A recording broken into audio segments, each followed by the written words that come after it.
ส่วนนี้ก็จะมีแต่นักท่องเที่ยวทางประเทศซาวยุโรปทุกคนนะประเทศอเมริกาเนาะประเทศฝรั่งทุกคนที่ว่ามาท่องเที่ยวสบายดีเฮลโล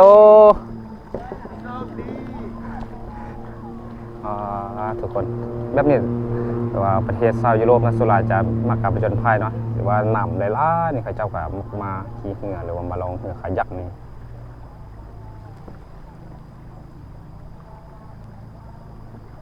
ก็จะเห็นแต่ว่าบ่หลายปานใดเนาะก็คือบรรยากาศนะก็คือฝนจะตกนี่บรรยากาศยามแดงพาทุกคนเราจะไปเบิ่งนะไปอัปเดตว่าแกนน้ำซองเป็นอะไรเนาะวันที่13 พฤษภาคม 2026นี้เนาะ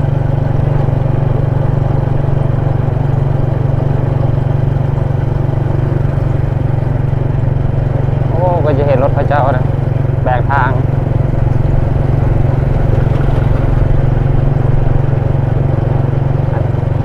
จะเป็นเส้นทางที่ว่าเลขที่13เหนือเนาะ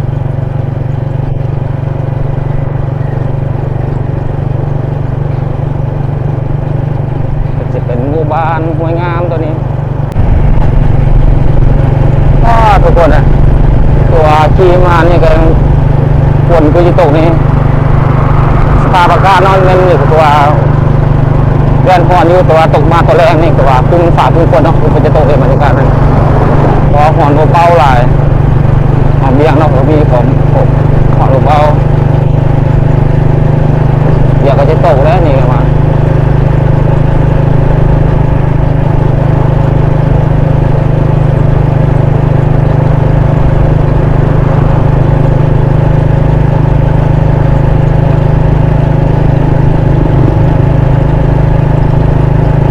นี่ก็เป็นหมู่บ้านเลี้ยงไส้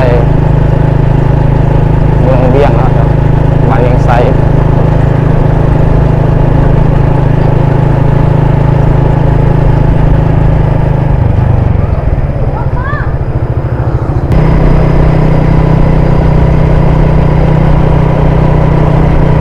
ช่วงระยะนี้ทุกคนอาจจะว่าเขาช่วงฤดูฝนก็มีนักท่องเที่ยวแต่ว่ามาเที่ยวเบี้ยงนี่ก็ถือว่าเบาบางลงเนาะสภาพอากาศว่ามันยามฝนนี้ท่องเที่ยวกับทยอยกลับประเทศนั่นเองแต่ว่าวันเบี้ยงกับมีกับมีส่วนน้อย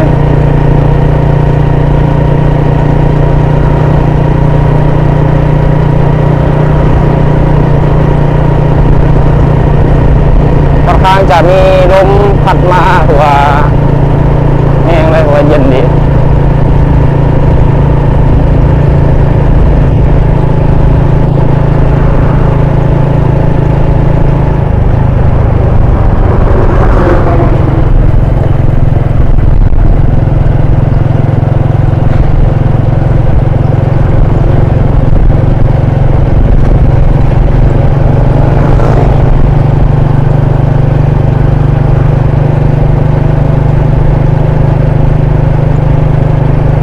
ตอนนี้ก็เขามาสู่เขตที่ว่าบ้านเมืองซองแต่จะแนมเห็นภูผาที่ว่าใกล้ๆ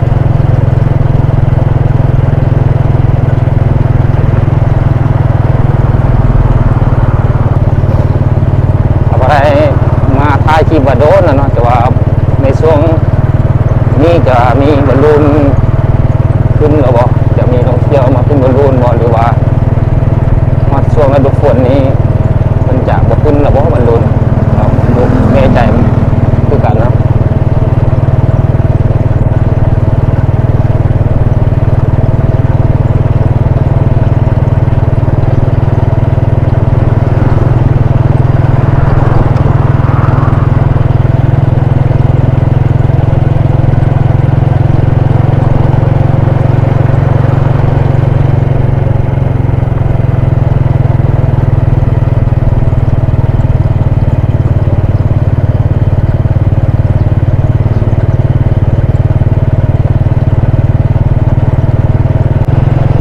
พาทุกคนเราจะเดินทางไป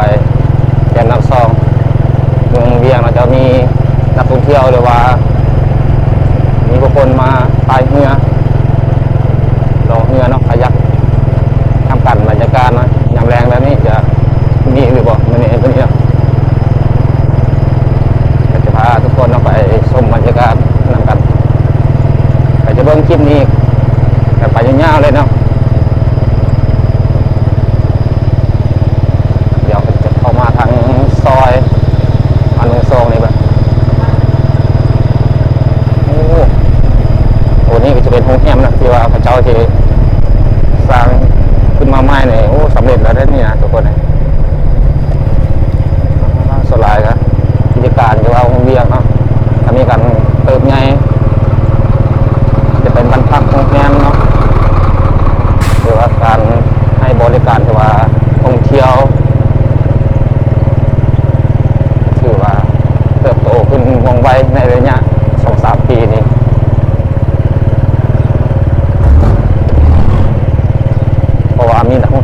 แก้ว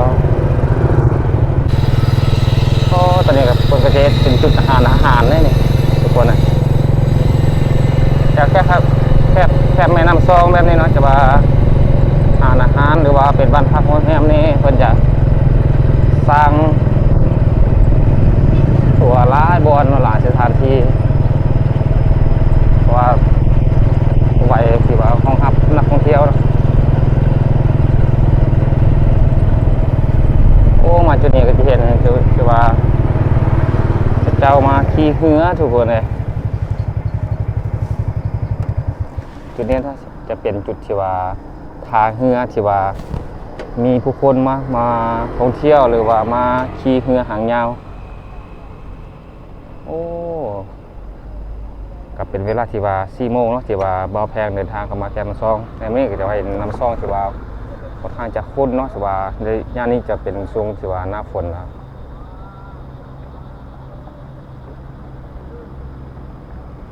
ก็มีเนาะนักท่องเที่ยวทางประเทศจีนประเทศเกาหลีชาวยุโรปทุกคนอาจจะว่ามา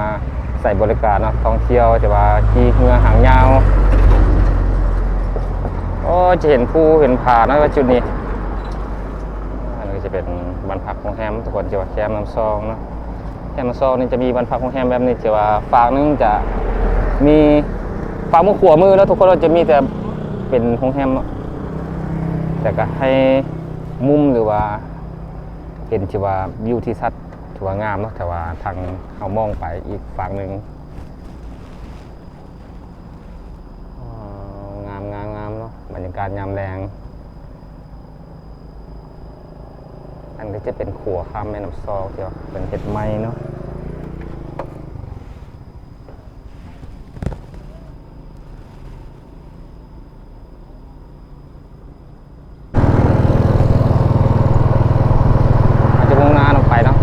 เป็นบ้านห้วยแง่ทุกคนนะ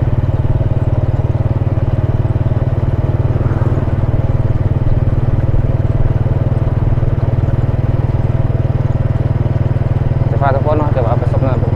จะว่าแค่มาสอบจะเดินทางไปอีกน้อยเดียวเราจะว่าใกล้เจอหัวแล้ว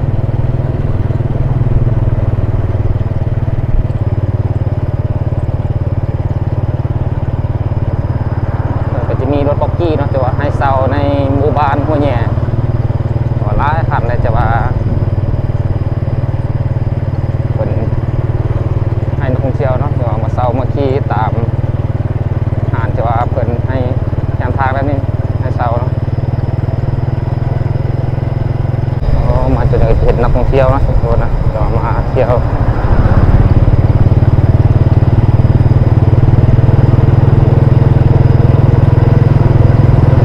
มีแต่อาหารที่ว่าเขาเจ้าเพิ่นให้บริการที่ว่ารถบ็อกกี้เนาะให้เซาก็หลังจะเป็นนักท่องเที่ยวทั้งประเทศชาวยุโรปเซารถทีบรถจักรเนาะรถบ็อกกี้นี่ว่าเดินทางเข้ามาท่องเที่ยวในเมืองเวียงก็จะมีบริการนะที่ว่าเซารถบ็อกกี้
ยวปลอดภัยทุกคนเลย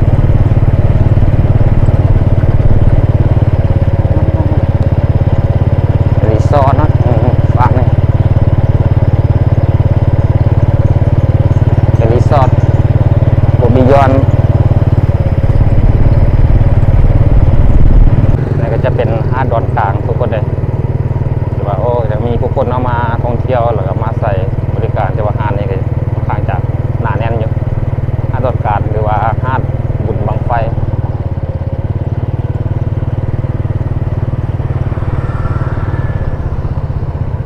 คลิปนี้เนาะจะว่าเดินทางเข้ามาจะว่า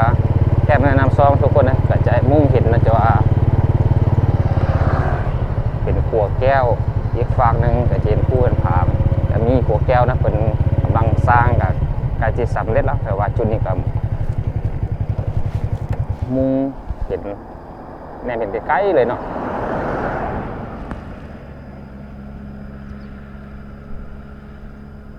นะทุกคนนะจะเป็นสะพานแก้วนะหรือว่าขัวแก้ววังเวียงเป็นกำลังจะสร้างจะว่าให้บริการในนักท่องเที่ยวทางภายในและต่างประเทศเนาะก็จะเปิดให้บริการที่ว่าระยะที่ว่าอีกประมาณปีนี้หรือปีหน้านี่ก็จะเปิดให้บริการนะทุกคนนะใกล้จะสร้างสำเร็จแล้วเนาะก็จะมีการหือถอนเนาะที่ว่าสถานที่เป็นยุหานแบบนี้ก็มีการหือถอนในระยะช่วงฤดูฝนก็มีการกะเกี่ยมทุกคนเลยก็จะมีที่ว่าเพิ่นก็มาเอาเต็นท์เนาะหรือว่าตั้งแคมปิ้งลงให้บริการนักท่องเที่ยวก็มีอยู่เนาะแต่ก็บ่หลายแล้วก็มีการที่ว่าหือถอนออกไปก็มีนะเพราะว่าช่วงนี้ช่วงฤดูฝนนี่ก็บ่แน่ใจว่าฝนจะตกแห้งมือใดเนาะเราจะพาทุกคนเนาะไปเบิ่งบรรยากาศแคมป์ซองว่าจะเป็นแนวใดเนาะในเนี่ยช่วงฤดูฝนแบบนี้จะมีนักท่องเที่ยวหรือว่าแนวใดอ๋อส่วนนี้ก็จะมีแต่นักท่องเที่ยวทางประเทศซาวยุโรปทุกคนนะประเทศอเมริกาเนาะประเทศฝรั่งทุกคนจะว่ามาท่องเที่ยวสบายดีเฮลโลทุกคนแบบนี้แต่ว่าประเทศซาวยุโรปนะสุราจะมาการผจญภัยเนาะหรือว่าหนำหลายๆนี่เขาเจ้าก็มาขี่เรือหรือว่ามาลองเรือขายักนี่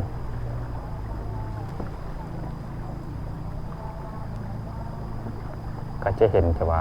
บ่หลายปานใดเนาะก็ยังมีคนหรือว่ามีนักท่องเที่ยวนะก็ว่าลองเรือแต่ว่าน้ำซอง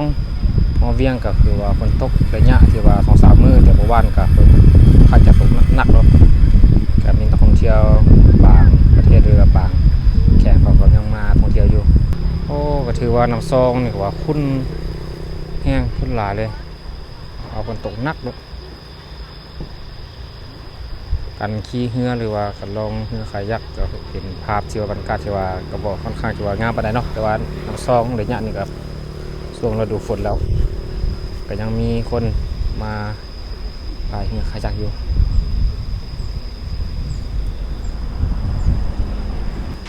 เป็นโต๊ะเป็นตั้งเป็นตู้เนาะจะไปหารตู้ปนี้เพิ่นก็จะมีอันแคมทาคือว่าขึ้นบกไหวเพราะว่าแต่ละปีเนาะทุกคนจะเฮ็ดให้ฝนตกหนักจะว่าพัดเอาเครื่องของแล้วก็เป็นโต๊ะเป็นตั้งก็เฮ็ดให้เก็บเอาบ่ทันเนาะแต่บางตู้เพิ่นก็จะเอาเมียนอยู่แคมฟังแบบนี้แล้วก็เฮ็ดให้ถือว่าปีหน้ามากก็จะสร้างจะง่ายเนาะแต่ละปีจะเอาไหวสิหรือว่าไหวบ่ทันให้ฝนตกแล้วพัดเอาไปเพราะว่าน้ำซองเนาะหรือว่าฝนตกหลายมือติดต่อกันก็คือว่ามีการเพิ่มระดับขึ้นก็ยังมีคนมาพายเรืออยู่แต่บนมือนี้ก็จะเห็นนักท่องเที่ยวค่อนข้างจะเบาลงแต่ก็ยังมีอยู่เนาะ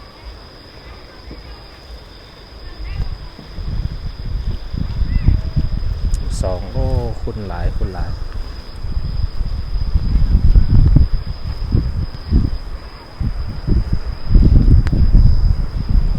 ก็ยังจะเป็นนักท่องเที่ยวทางประเทศเกาหลีส่วนใหญ่ก็มาท่องเที่ยวประเทศจีนแต่ว่าในการขี่เรือพ ายเรือขายยักษ์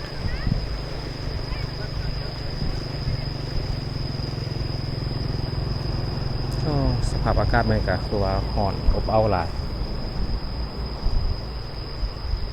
อากาศแจ่มใสดี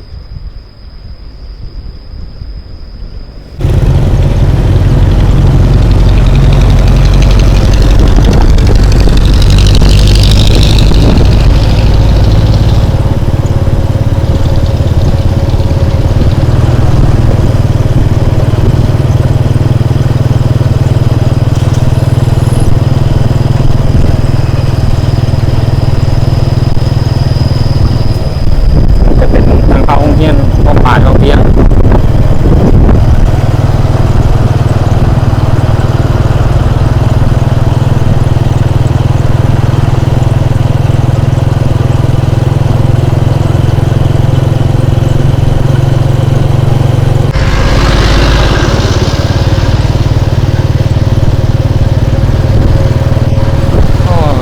เส้นทางตัวเมืองของเวียงเป็นเห็นงามเลยทุกคนตามฟุตบาทเนาะก็จะทางยางก็เห็นเชื่อว่าสร้าง